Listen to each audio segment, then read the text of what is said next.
வணக்கம் நேயர்களே. என் பேர் பிசி பாலாசிங், நிதி ஆலோசகர். இந்த வீடியோவில் எதை பற்றி பார்க்க போகிறோம் அப்படின்னா, கோர் ஃபினான்ஸ் அப்படிங்கிறத தாண்டி என்ஆர்ஐஸ் வந்து தங்களுடைய கரியரை வந்து வெளிநாடுகள்ல இருந்து இந்தியாவில் மாற்றும்போது எந்த மாதிரியான சிக்கல்கள் வருது அப்படிங்கிறத பற்றி தான் பார்க்க போகிறோம். எங்களுக்கு நிறைய என்ஆர்ஐ கிளைண்ட்ஸ் இருக்காங்க. ஸோ அவங்க டிரான்சிஷன் பண்ணும்போது எங்ககிட்ட ஒரு அறிவுரைக்கு வருவாங்க. அந்த அறிவுரை ஃபினான்ஸ் சார்ந்து இருந்தாலும் அவங்களுடைய அந்த கல்ச்சுரல் டிஃப்ரென்ஸும் வந்து அதில் பிரதிபலிக்கும். ஸோ அந்த அனுபவத்தில் தான் நான் இந்த வீடியோவில் சில விஷயங்களை உங்களுக்கு சொல்லப் போகிறேன்.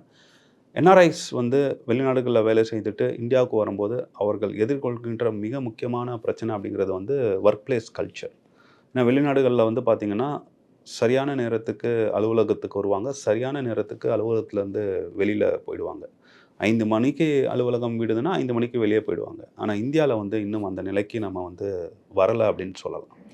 இங்க வந்து எவ்வளோ லேட்டா இருக்காங்களோ, அவ்வளோ நன்றாக வேலை செய்றாங்க அப்படிங்கிற ஒரு பொது கருத்து வந்து நிலவுது. அது தவறான கருத்து. பட் அதுதான் நிலவுது. அப்படி அதிக நேரம் வேலை செய்பவர்களுக்கு தான் ப்ரமோஷன்ஸ் குடுக்குறாங்க. அதிக அளவு இன்கிரிமெண்ட்லாம் கொடுக்குறாங்க. ஆ, சரியான வேலையை சரியான நேரத்தில வேகமாக செய்து முடித்துட்டு போறவருக்கு இங்க பெரிய மரியாதை கிடையாது. ஸோ வெளிநாட்ல வேலை பார்த்துட்டு வருபவர்களுக்கு இது ஒரு பெரிய ஒரு கல்ச்சுரல் ஷாக்கா இருக்கு அப்படின்னு சொல்லலாம். இதில இதில வந்து அவங்களால தடுமாறுறாங்க. அடுத்தது வந்து பார்த்தீங்க அப்படின்னா, ஆஃபீஸ்ல வந்து ஒரு முடிவு எடுக்கணும் அப்படின்னா, இந்திய சூழலில் வந்து ஒரு இன்ஃபார்மல் சேனல், அதாவது அலுவலகத்தில இருக்கிற ஹைரார்க்கிய ஃபாலோ பண்ணி நம்ம எடுக்கிற டிசிஷன்ஸ் அப்படிங்கிறது ரொம்ப முக்கியமானது. அத தாண்டி ஒரு நல்ல முடிவை வந்து நம்ம உடனடியாக கலந்தாலோசித்து பிரெயின்ஸ்டார்ம் பண்ணி எடுக்கணும் அப்படிங்கிற நடைமுறை இருக்கு. அது வெளிநாடுகள்ல ரொம்ப பிரபலமா இருக்கு. இங்க அப்படி கிடையாது. ஸோ இங்க நம்ம ஹைரார்க்கிய ஃபாலோ பண்ணி எடுக்கணும் அப்படிங்கிறது ஒண்ணு. அது பெரிய தடையாக இருக்கு என்ஆர்ஐஸ்க்கு. அடுத்தது வந்து பார்த்தீங்கன்னா, அந்த ஹைரார்க்கியை விட இன்ஃபார்மலா ஒரு குழு மனப்பான்மையோட சேர்ந்து அவர்களுக்குள் பேசி அந்த மாரி ஒரு பார்ஷியாலிட்டியோட முடிவுகள் எடுப்பதும் இந்திய சூழலில் அதிகமா இருக்கு அப்படின்னு சொல்லலாம். ஸோ இது வந்து பெரிய ஒரு ஒரு பிரச்சனையாக என்ஆர்ஐஸ்க்கு இருக்கு. அவங்களால வந்து உடனடியாக அக்காமடேட் பண்ணிக்க முடியல அப்படிங்கிறத சொல்லலாம். ஸோ இது வந்து நமக்கு அலுவலகம் சார்ந்த 2வது பிரச்சனையாக பார்க்கப்படுது. இப்ப இந்த இது இது வந்து அலுவலகத்தில நடக்கிற பிரச்சனை. இதுக்கு வந்து அலுவலகத்தில தீர்வு வழங்குறாங்க அப்படின்னா, அது கண்டிப்பாக கிடையாது. ஒரு ஓரியன்டேஷன் புரோகிராம் வந்து நடப்பதில்லை அப்படின்னு சொல்லலாம். இந்தியாவுல இருந்து வெளிநாடு போறாங்க அப்படின்னா, அந்த வெளிநாடுல என்னெல்லாம் செய்யணும், எப்படிலாம் நடந்து கொள்ள வேண்டும் அப்படிங்கிற ஓரியன்டேஷன் புரோகிராம் வந்து நடக்குதே தவிர, வெளிநாடுல இருந்து வர்றவங்க இங்க எப்படி இருக்கணும் அப்படிங்கிறது வந்து பல கம்பெனிகள்ல நடப்பதில்லை. எனக்கு தெரிஞ்சு நடப்பதே கிடையாது. இது வந்து அலுவலகத்துக்குள்ள நடப்பது. நிதி இல்லாத மற்ற விஷயங்களுக்கு கீழ இது வரும். நிதி சார்ந்து இருக்கிற மிக முக்கியமான பிரச்சனை என்ஆர்ஐஸ்க்கு என்னன்னு பார்த்தீங்க அப்படின்னா, அங்க ஒரு சம்பளம் வாங்கிட்டு இருப்பாங்க. அந்த சம்பளத்த வந்து அவங்க அப்படியே இங்க கன்வெர்ட் பண்ணி எனக்கு இவ்வளோ வரலையே அப்படின்னு சொல்லி எதிர்பார்ப்பாங்க. ஸோ அது வர வாய்ப்பு கிடையாது. சில நேரங்களில் வந்து 60% 70% குறைந்து தான் வந்து உங்களுக்கு சம்பளம் வரும். அதை ஏற்றுக்கொள்ள வேண்டிய மனப்பான்மை வரும். அது அது ஒரு எளிமையான லாஜிக் இருக்கு. வெளிநாட்டில இருக்கிற காஸ்ட் ஆஃப் லிவிங்கும், இங்க இருக்கிற காஸ்ட் ஆஃப் லிவிங்கும் வேறு வேறு. அங்க இருக்கிற பொருளாதாரமும், இங்க இருக்கிற பொருளாதாரமும் வேறு வேறு. ஸோ இது வந்து என்ஆர்ஐஸ் கிட்ட தான் இருக்கு. இது இப்படி தான் அப்படின்னு புரிஞ்சுக்கணும். இது ஒண்ணும் கீழ போயிடல. நம்ம உங்களுடைய வாழ்க்கை தரம் கீழ போல. உங்களுக்கான சரியான சம்பளம் வந்து இந்திய சூழலில் கொடுக்கப்படுகின்றது அப்படிங்கிறத வந்து என்ஆர்ஐஸ் வந்து புரிஞ்சுக்கணும். பணம் சார்ந்த விஷயங்கள். இது 3வது. இன்னொன்னு வந்து இதே பணம் சார்ந்த விஷயங்கள்ல வந்து என்ன சிக்கல் வரும் அப்படின்னா, அவங்க வந்து குறைத்து கொண்டு வந்தாலுமே, அ அது வந்து இங்க இருக்கிற சீனியர் மேனேஜ்மெண்ட்ட விட அதிகமாக தான் இருக்கும்.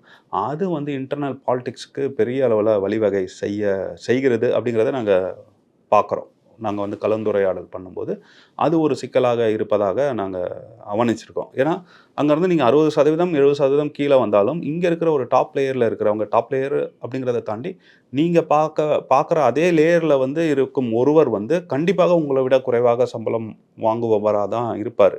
ஆனா, அதிகாரத்தில ஹைரார்க்கில உங்களோட அதிக அதிக அளவுல இருக்கும்போது, இந்த உங்களுடைய சம்பளத்தை மட்டுப்படுத்த வேண்டிய சூழ்நிலைக்கு ஹெச்ஆர்கள் தள்ளப்படுவாங்க. இது பல மன உளைச்சல்களை வந்து என்ஆர்ஐஸ்க்கு ஏற்படுத்துது. இத நாங்க வந்து தொடர்ந்து பார்த்துட்டு வரோம். இது ஒரு 4வது பிரச்சனையாக என்ஆர்ஐஸ்க்கு இருக்கு.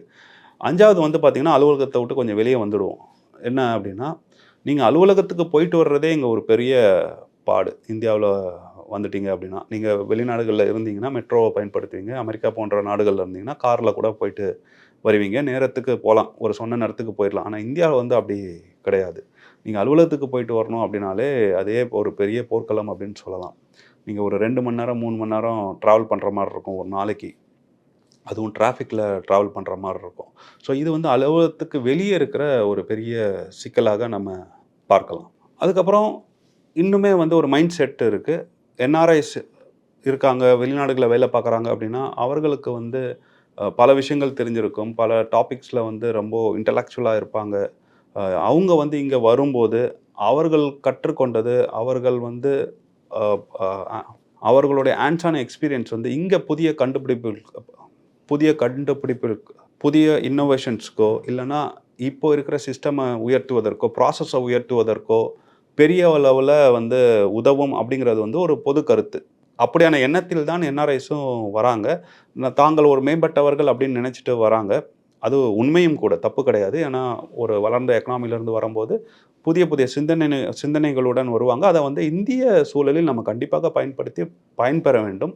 ஆனால் சிக்கல் என்ன அப்படின்னா, இங்க இந்தியாவுல வந்து அந்த சிஸ்டம்ல வந்து தங்களுடைய அறிவை வந்து அவர்கள் சொல்லும்போது, அத வந்து ஏற்றுக்கொள்வதற்கு வந்து தயாரான நிலையில் நம்ம இல்ல. வெளிப்படையான மனநிலையில் இல்லை அப்படின்னு சொல்லலாம். ஸோ இது வந்து ஒரு உளவியல் சிக்கலை வந்து என்ஆர்ஐஸ்க்கு வந்து ஏற்படுத்துது. தங்களை அண்டர் வேல்யூ செய்கிறார்களா அப்படின்னு அவங்க உணர்றாங்க. பட் நம்ம புரிந்து கொள்ள வேண்டியது, இந்த சிஸ்டம் இப்படிதான். இத வந்து ரொம்ப பெருசாலாம் நீங்க ஒரே நாள்ல மாற்றிட முடியாது.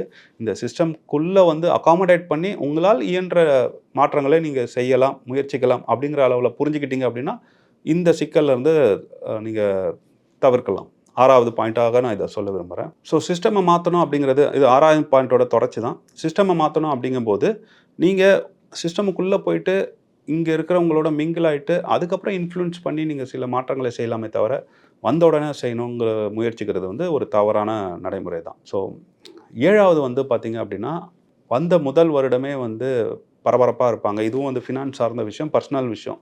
இது அலுவலகத்த விட்டு கொஞ்சம் வெளியே வருவோம். அப்போ அவங்க கிட்ட நெறைய பணம் இருக்கும். ஒரு வேலையில அதே கம்பெனியில ஜாயின் பண்றாங்க அப்படிங்கும்போது, அது பக்கத்திலேயே வந்து வீடுகள் வாங்குறது, பெரிய இஎம்ஐ போட்டு வாங்குறது, அப்படிங்கிற அளவுல தான் அவங்க சிந்தனை போது.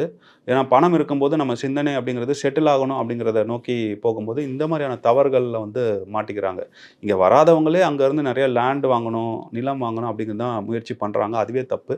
இங்க வந்ததுக்கு அப்புறமும் உடனடியாக நான் வந்து சொந்த வீட்ல தான் இருப்பேன் அப்படின்னு சொல்றாங்க. தயவு செஞ்சு இது தப்பு பண்ணாதீங்க. முதல் வருடம் அப்படிங்கிறது ரொம்ப குரூஷியல். நீங்க வந்து இங்க அடாப்ட் ஆறதே வந்து ரொம்ப பெரிய சிக்கலான ஒரு விஷயம் அப்படிங்கும்போது, வீடு வாங்கி செட்டில் ஆகணும் அப்படிங்கிறத பண்ணாதீங்க. ஸோ இது 7வது விஷயமா நம்ம வந்து என்ஆர்ஐ விஷயத்துல பார்க்கலாம். கடைசியாக இந்தியாவுக்கு வந்ததுக்கப்புறம் கரியர் குரோத் எப்படி இருக்கு அப்படிங்கிறத பார்க்கணும். இந்த வீடியோல வந்து நீங்க அலுவலகம் சார்ந்த விஷயங்கள் எல்லாம் பார்க்கும்போது, கொஞ்சம் கன்சர்வேட்டிவா இருங்க அப்படிங்கிற டோன்ல தான் நான் பேசியிருப்பேன். ஸோ அதே தான் வந்து 8வது விஷயத்துல கடைசி விஷயமாவும் நான் சொல்ல விரும்புறேன். உங்களுக்கான ஒரு கரியர் குரோத் வேணும் அப்படின்னா, அந்த குளோபல் எக்ஸ்போஷரோட லோக்கல் அடாப்டபிலிட்டி இருந்தால் மட்டும் தான் உங்களுக்கு இங்க வந்து குரோத் ஆப்ஷன் இருக்கு அப்படின்னு சொல்லலாம். நாலேட்ஜ் மட்டுமே, டொமைன் நாலேட்ஜ் மட்டுமே இங்க போதாது. இங்க வந்து பீப்பிள் சாஃப்ட் ஸ்கில்ஸ் வந்து ரொம்ப எதிர்பார்ப்பாங்க இந்தியால. ஏன்னா பல்வேறு தரப்பட்ட மக்கள்கள் இருக்கும்போது, அந்த மக்களுடன் நீங்க எப்படி பயணிச்சு, எப்படி இன்ஃப்ளூயன்ஸ் பண்ணி ஒரு வேலைய செய்றீங்க. சம்பளம் கொடுப்பதற்காக மட்டும் இங்க யாரும் வேலை செய்வதில்லை அப்படிங்கிறத நம்ம புரிஞ்சுக்கணும். நாம இன்னும் அந்த அளவுக்கு மெச்சூர்ட் ஆகல. நம்ம வந்து இன்னும் ப்ரொஃபஷனல் ஆகல அப்படின்னு வேணா நம்ம போட்டுக்கலாம். அந்த தப்பை வந்து இந்த சிஸ்டம் மேலேயே நம்ம போட்டுக்கலாம். பட் ஆஸ் அன் இண்டிவிஜுவல் நாங்க நாங்க வந்து பொதுவாக என்ஆர்ஐஸ்க்கு சொல்கின்ற அறிவுரை என்ன அப்படின்னா, நீங்க குளோபல் எக்ஸ்போஷர் இருக்குது அப்படிங்கிறதுக்காகவே ஒரு மேம்பட்டவர் கிடையாது. நீங்களும் பார்ட் ஆஃப் த சிஸ்டம் தான். ஸோ ஃபர்ஸ்ட்டு லோக்கல் அடாப்டபிலிட்டி வந்ததுக்கப்புறம் நீங்க வந்து ஃபர்ஸ்ட் ஆஃப் ஆல் உங்கள அக்செப்ட் பண்ணிக்கணும். அதுக்கப்புறம் தான் வந்து நீங்க வந்து உங்கள வந்து வெளிக்காட்ட முடியும். அப்படி வெளிக்காட்டும் போது தான் உங்களுடைய கரியர் குரோத்தும் அது ரிஃப்ளெக்ட் பண்ணும். ஸோ இந்த 8 விஷயங்கள்ல வந்து எது உங்களுக்கு பொருந்தி வருதுன்னு சொல்லுங்க. நான் சொன்னதுல ஏதாவது தவறு இருந்தா அதுவும் சொல்லுங்க. இந்த டாபிக்ல நம்ம தொடர்ந்து பேச வேண்டிய நிலைக்கு நம்ம வந்திருக்கோம் அப்படின்னு நினைக்கிறேன். ஏன்னா என்ஆர்ஐ அப்படிங்கிற கான்செப்ட் வந்து 2000 வருஷம் 2000க்கு அப்புறம் இயர் 2000க்கு அப்புறம் பெரிய அளவுல நம்ம நாட்டுல அ வந்தது. இப்போ வந்து அப்படி சென்றவர்கள் திரும்பி வருவதற்கு ஆர்வமா இருக்காங்க அப்படிங்கும்போது, இது ஒரு முக்கியமான டாபிக்கா பார்க்குறேன். ஸோ உங்களோட கருத்துக்களை வந்து நீங்க கமெண்ட்ஸ்ல சொல்லுங்க. நன்றி.